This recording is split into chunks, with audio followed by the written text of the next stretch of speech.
Okay, question here. Sherry in Duxbury wants to know, will the Daltons make an appearance on tour, and has Duke gotten over his angry punk phase yet? Well, I would just want to say, well, I love the Daltons. I look at the Daltons. I always have. But as regards the Daltons' appearance on the Joshua Tree tour way back when, I never saw them. No, I missed it too. I never met them. And we only heard about it afterwards. So it's hard to talk about the Daltons. When people talk about them in such a, they're awed. And it's like we were so close, but actually never got to see the Daltons. I smelt Betty Dalton's perfume in a corridor. Oh, I think I fancy Betty. I've seen pictures. Yeah. I definitely fancy Betty. Well, very few people know that actually Larry and I got paid for performing for the very first time. As a Daltons? In a country band. Because country music was huge in Ireland, still is. Big connection between the country scene in America and Ireland. And I bought a guitar from a fella called Eric Stone who had a band called the Drifting Cowboys. And he approached me and said, would you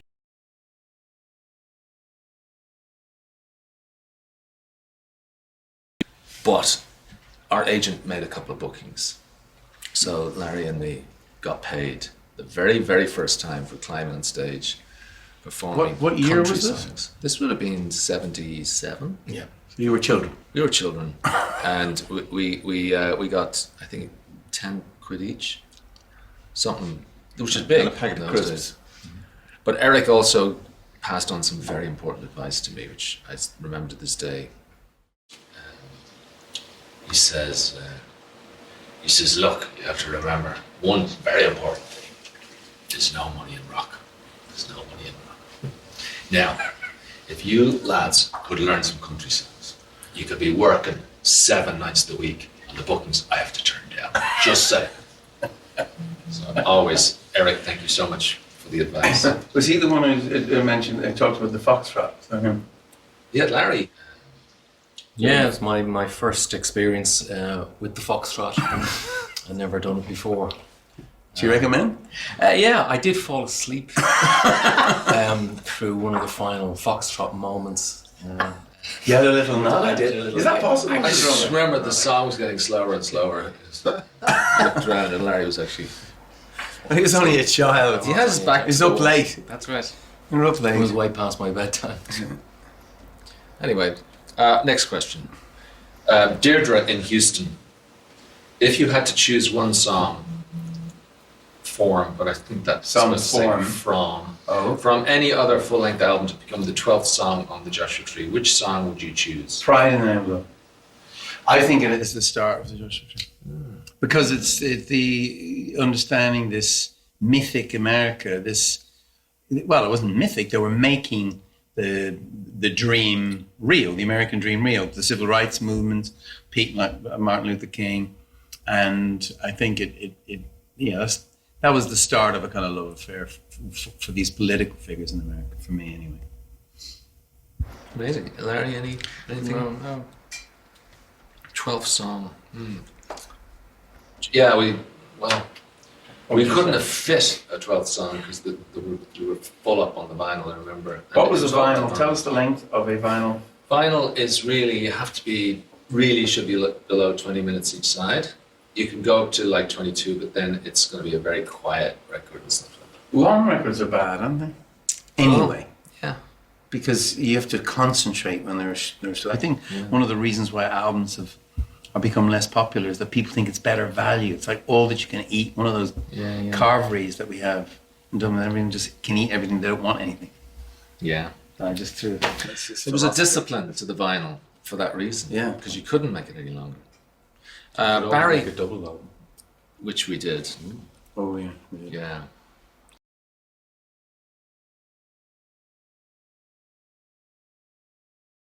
Joshua Tree tour of '87. Ooh. Abiding memory. Edge Out Late in Madrid. Good one. Yeah, that's a good one. That might even be one of my memories. That's mine too. Larry?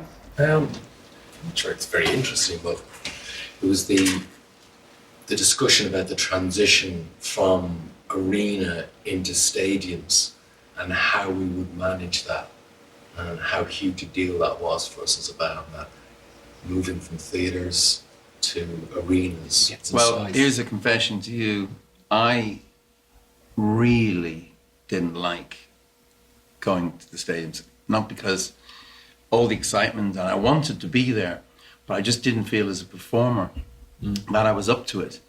And I thought I could do in the arenas, but I remember calling Gavin Friday back in Dublin and asking would he come out and talk to me through how, because he was a great performer, how could I do this thing, you know, so as not to let down the band. And then I fell off and broke my shoulder. And I messed up. So it's strange because the memory of recording the Joshua Tree is one of the absolute highest moments of my life. I remember it so well, and all of our friendship back in Dublin, working there, and Brian Eno and Daniel Lamo, these two geniuses, and then you had Flood, you know, it's incredible, and Steve Lillywhite coming in to make sense of it all. Yeah. So I have this just wonderful memories of that. But then the tour, I liked the early bit, but once we got on the road, so I do kind of remember that as a huge step, going into stadiums and not wanting to screw up. Yeah, took a while for that tour to get off the ground. Yeah. You remember we actually couldn't play by the Streets of Unnamed for the first month because we hadn't got any time to rehearse, and it was a very technically difficult song. So we actually used to open early on with Come On Everybody. What? Yeah. Stop that. No, I'm serious. The early Joshua Tree shows, we went out and did a cover. Wow. Anyway. Is that the end of it? I think that might be the end of it. Barry in Oxford was our last question, so...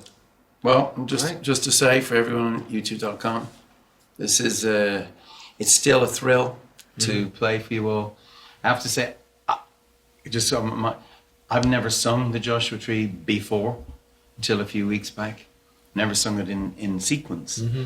It's quite a ride for me. I haven't listened to it for 30 years, to be honest with you. But I can't wait for these shows. I wish there was more of them. Originally, there was only going to be 10, and then there was 20 because we had to go to Europe. But there's so many other places in the world we didn't get to, and that sucks. And but we will get to when Songs of Experience is out, which won't be too long. That's why we're here in the studio in New York to try and finish that off. So very excited about new material as well as the Joshua Tree. So thank you. Yeah. See you out there.